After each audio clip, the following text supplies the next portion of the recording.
आज मंचासीन ए जिलार मुख्य उपदेष्टा कृषक मानकर मार्गदर्शक आम जवाहर कृषक संघ तरफ जहाँ भीष्म पितामह उपाधि दि जाए जे कि संग्राम कृषक मान सारा ओडिशा परिचित होती श्रीजुक्त नकुल चंद्र राउत महोदय जे कि मो बाव भाग अच्छा उपस्थित अच्छा आज ये अंचल आपण मानकर कृषक समाज गंगा को आवाहन कर भगीरथ श्रीजुक्त बिरंजी प्रसाद भद्र महोदय जहाँ को जो भारत कृषक संघ तरफ जड़े श्रेष्ठ सहयोगी भाव में विवेचना कर आज ये सेवा केन्द्र दायित्व अर्पण कर समस्त उपस्थित अच्छा समस्त को मोर आपण कृतज्ञता नमस्कार बंधुगण आम युव भारत कृषक संघ तरफ नुहे समग्र ओडिशा ये सेवा केन्द्र बर्तमान प्रतिष्ठा चली आपण मैंने जानते जे ये राज्य सरकार केंद्र सरकार विभिन्न प्रकार योजना एवं गाँ गाँ सेवा केन्द्र मान प्रतिष्ठा गोटे गो सेवा केन्द्र नाम रही गोटे जनसेवा केन्द्र नाम रही आउ केते बिना नाम सेवा केन्द्र चली आ सत्वे आपण मान गोटे प्रश्न आसो आ सत्वे एत तो सेवा केन्द्र है पुणी आमर कौन गोटे आवश्यक पड़ा कृषक सेवा केन्द्र आम कहीं तो से संक्रांत में मत निहाती विपद मुझे भाषण देवा आसला जो मैंने आपण बस जी भी बस समस्ते आपण जड़े उद्योगी व्यक्तित्व नहीं मनोभाव नहीं आपण को यहाँ समीक्षा बैठक बोली मन करा आप जी क्वेश्चन जे ये गोटे संकट समय दीर्घ 78 वर्ष पर भारत वर्ष दीर्घ 78 वर्ष पर ये देशर संख्या गरिष्ठ व्यक्ति हेले संख्या गरिष्ठ लोक हेले कृषक आम भारत वर्ष गोटे कृषि प्रधान देश कहुच्छे आम समाज संस्कृति सब कृषि कृषि की लेकर कृषक को लेकर देश समाज आमको अन्नदाता कहुच्छे किंतु ये अन्नदाता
ପରିମାଣରେ ପଇସା ସ୍ୱାଧୀନତା ପରଦିନ ସ୍ୱାଧୀନତା ପରେ ଯେତେ ସରକାର ହେଇଛି କୌଣସି ସରକାର କୃଷକମାନଙ୍କୁ ତଳେ ପକାଇ ଦେଇନାହିଁ।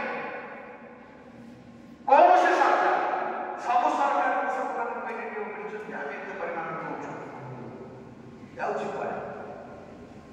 ମଞ୍ଜିରେ ସବସିଡି, ବିହନରେ ସବସିଡି, ସାରରେ ସବସିଡି, କୀଟନାଶକ ସବସିଡି, ପାଣି ମଡ଼େଇରେ ସବସିଡି, ଇଲେକ୍ଟ୍ରିକ୍ ଯାନରେ ସବସିଡି, ସବୁ ତ ସବସିଡି ଦଉଛ। ପାଇଛି ଆପଣମାନେ କିଏ ପାଇଛନ୍ତି? ପୁଣି ସବସିଡି ଛୋଟିଆ ସବସିଡି କୋଉଠି 25%, 30%, 40%, 80%, 70%, 90% ସବସିଡି ମାନେ ମାଗଣାରେ କେଇ ଜଣ ଆପଣମାନଙ୍କୁ ଜଳ ସେଚନ କରିଛନ୍ତି, କେଇ ଜଣ ସ୍ପ୍ରିଙ୍କଲର ପାଇଛନ୍ତି, କେଇ ଜଣ ଡ୍ରିପ୍ ଇରିଗେସନ କରିଛନ୍ତି। ଏ କଥା ଆପଣମାନଙ୍କୁ ଶୁଣୁନ। ତାର କାରଣ ହେଉଛି ଯେ ଆପଣମାନଙ୍କୁ ମୁଁ ଗୋଟିଏ କଥା ସବୁ ସଭାରେ କହିବେ, ଆଜି ମଧ୍ୟ ସେ କଥାଟା କହିବାକୁ ଚାହେଁ। ଆପଣମାନେ ଚାଷୀ, ଆପଣମାନେ ଚାଷ କ'ଣ ଜାଣିଛନ୍ତି? କୋବି ବିଲରେ ପାଣି ମଡ଼େଇ ଶିଖିଛନ୍ତି, ଆଳୁ ବିଲରେ ପାଣି ମଡ଼େଇ ଶିଖିଛନ୍ତି। ସେଠି ମାମ ବୋଲି କହୁଛନ୍ତି ଜାଣ ଯୋଉ ମାଲରେ ପାଣି ମାରେ ଯଦି ସେ ମାଲରେ ଆପଣ ପାଇପ୍ ଏଚପିର ମଟର ଲଗେଇକି ପାଣି ମଡ଼େଇବେ ଏବଂ ସେ ମାଲ ଯଦି ଛିଦ୍ରଯୁକ୍ତ ହେଇଥିବ ଆପଣଙ୍କର ସେ ପାଣି ଆଉ ମାରିପାରିବ? ସବୁ ସେ ମାଲ ଶୋଷିବ। ଏ କଥାଟା ଆମେ ଯେମିତି ଭାବରେ ଆପଣମାନଙ୍କୁ ବୁଝୁଛନ୍ତି, ଆମ ପାଇଁ ହେଉଥିବା ଯୋଜନା ଠିକ୍ ସେଇ ପ୍ରକାର ଗୁଡ଼ କାଟି କାଟି ସବସିଡି ଆମ ପାଇଁ କିଛି ଫଳ ମିଳେନି। କାହିଁକି ନା ଯଦି ବେଲ ପାଚିକିରି ଯେତେ ହଳଦିଆ ପଡ଼ିକିରି ବାସନା ହଉ କାହାକୁ ହେଲେ ଦେଖିକି ଥଣ୍ଡ ମାରିବ ସିନା କିନ୍ତୁ ଖାଇପାରିବ ନାହିଁ। ଏ କଥାଟା ଆପଣମାନେ କେତେ ବୁଝୁଥିବେ? ନିଶ୍ଚିତ ଭାବରେ ବୁଝୁଥିବେ। ବେଲ ପାଚିଲେ କାଉ ସରକାର ଯେତେ ସବସିଡି ଦେବ ଧାନ ତଥାପି ଉପକୃତ ହେଇପାରିବେ। ତାର କାରଣ ହେଉଛି ସିଷ୍ଟମଟା ଖରାପ। ଯୋଉ ମାନ ବ୍ୟବସ୍ଥା ହେଇଛି ସେ ମାନ କେମିତି ପାଣି ହେଇଯାଉଛି, ପାଣି ମାରି ପାରୁନାହିଁ। ଏଠି ଯାହା ଯୋଜନା କରିଛନ୍ତି ତାଙ୍କର ପ୍ରଶାସନିକ ସ୍ତର ଅଛି, ଯେଉଁମାନେ ଅଫିସର କାମ କରୁଛନ୍ତି, ଯେଉଁ ସିଷ୍ଟମ ଅଛି ସେହି ସବୁ ଅଫିସର ନେଇଯାଉଛି। ଏଠି ନେତା ମନ୍ତ୍ରୀ ପର୍ଯ୍ୟନ୍ତ ସମସ୍ତେ କୃଷକର ସବସିଡି ଖାଇକି କୃଷକମାନଙ୍କ ପାଇଁ ଆସିଥିବା ଯୋଜନାକୁ ହରିଗଣ କରିକି କରୁଛନ୍ତି। ଏ କଥାକୁ କେହି ଅସ୍ୱୀକାର କରିପାରିବେନି। ଯଦି ସେ ଅସ୍ୱୀକାର କରିବ ତାହେଲେ ମୁଁ ସାମ୍ନାକୁ ଆସି କହିବ ତାର ସମୀକ୍ଷାଟା କ'ଣ ହେଇପାରିବ, ତାହେଲେ ଏ ଯୋଜନା ଫଳ ସବୁ ନେଇପାରିବ। ଧାନ କଟା ମେସିନରେ 10 ଲକ୍ଷ ଟଙ୍କା ସବସିଡି ଦିଆଯାଉଛି। ଚାଷୀ 2200 ଟଙ୍କା ଦେଇକି ଘଣ୍ଟା ପିଛା ଧାନ କଟଉଛି। ସେ ପଇସା ଖାଉଛି କିଏ? 10 ଲକ୍ଷ ସବସିଡି ଚାଷୀର ପଇସା ଖାଇଲା ମେସିନ୍ ଗଲା। କହିଲା କି ମୁଁ ଟିକେ କମରେ 1500 କଟେଇବି, 100 କାଟି ଦିଅନ୍ତୁ ଆପଣଙ୍କ ଧାନ, ସେ ଧାନ ନେଇକି ଆସିବ। ଟ୍ରାକ୍ଟର ହେଉଛି ବାଲିପୁଆ ଚାଲିଛି, ରାସ୍ତା କାମରେ ଚାଲିଛି, କଣ୍ଟ୍ରାକ୍ଟର 800 1000 ଟଙ୍କା ପର୍ଯ୍ୟନ୍ତ ଆମର ଭଣ୍ଡା ଦେଉଛି। ସେ କାହା ପଇସାରେ ଚାଲିଛି? ସେ ସବସିଡି କାହା? ସେ ହେଉଛି ଚାଷୀର ସବସିଡି, କୃଷକର ସବସିଡି, ତାକୁ କହୁଛି କଣ୍ଟ୍ରାକ୍ଟର। ଏ କଥାକୁ ଆପଣମାନଙ୍କୁ ସମୀକ୍ଷା ନ କରିକି ଆପଣମାନେ ଘରେ ଚୁପ୍ ହେଇକି ବସିଛନ୍ତି। 78 ଛାଡ଼ିକିରି ଯଦି ଆଉ 78 ବର୍ଷ ଏ ସ୍ୱାଧୀନତା ପରେ ଆପଣମାନଙ୍କ ପରିସ୍ଥିତି ପରିବର୍ତ୍ତନ ହେବ ନାହିଁ। ତେଣୁ ଆଜି ଆମେ କେବଳ ଯଦି ଦୋଷୀ କାହାକୁ ଧରେଇବା, ଇଂରେଜମାନଙ୍କୁ କହୁଛୁ। ସ୍ୱାଧୀନତା ପରେ କେବଳ ହେଉଛନ୍ତି ରାଜନୈତିକ ବ୍ୟକ୍ତିମାନେ, ବିଭିନ୍ନ ଦଳ, ଗୋଟିଏ ଦଳ।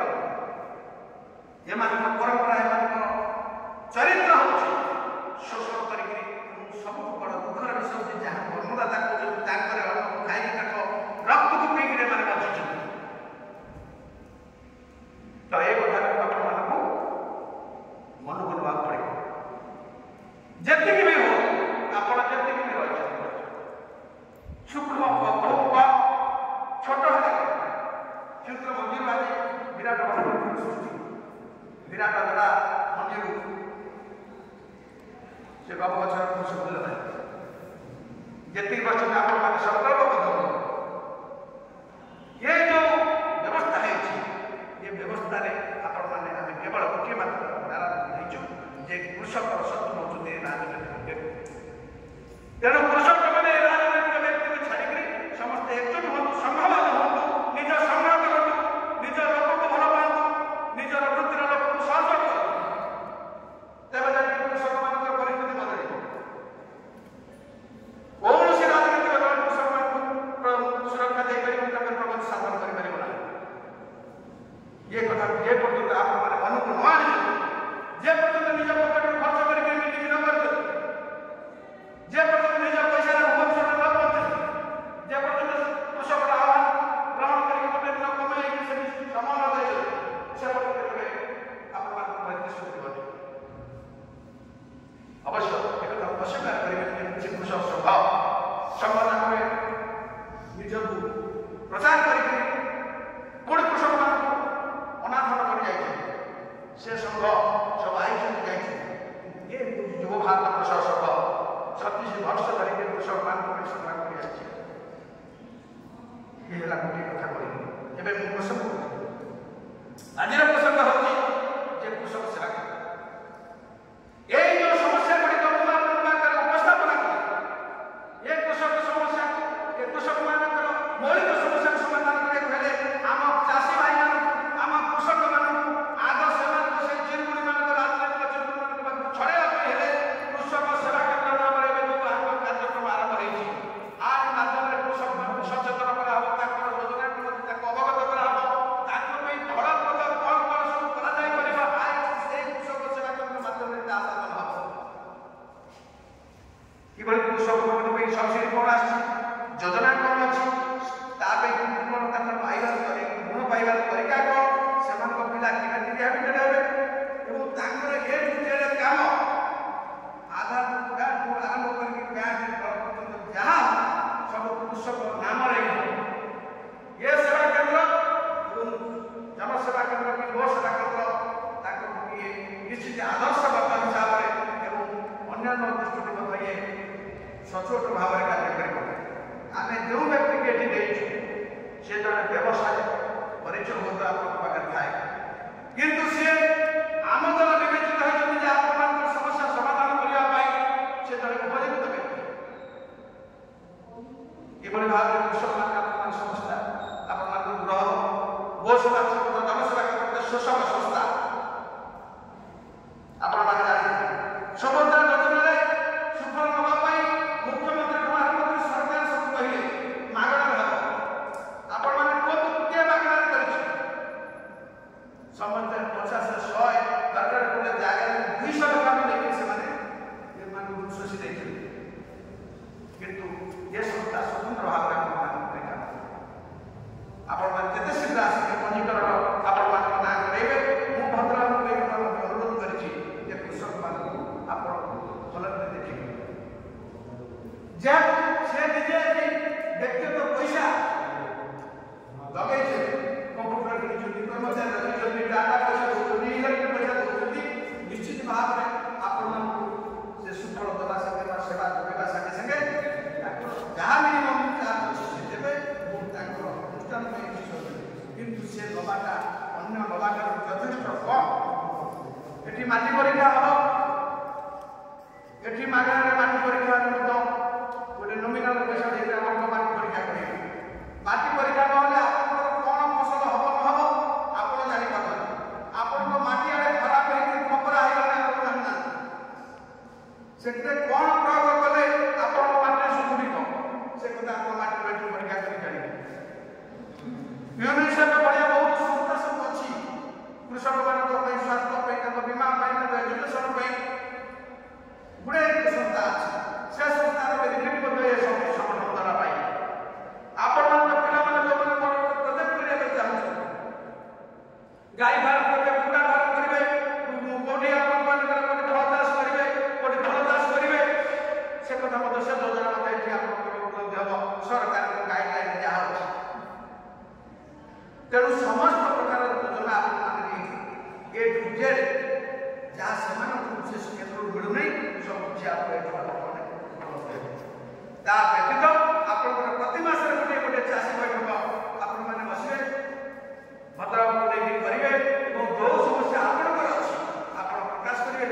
କୁଶଳ ସଂସ୍କୃତି ପଠେଇଲେ କୁଶଳ ତାର ପ୍ରତିକାର କରିବ।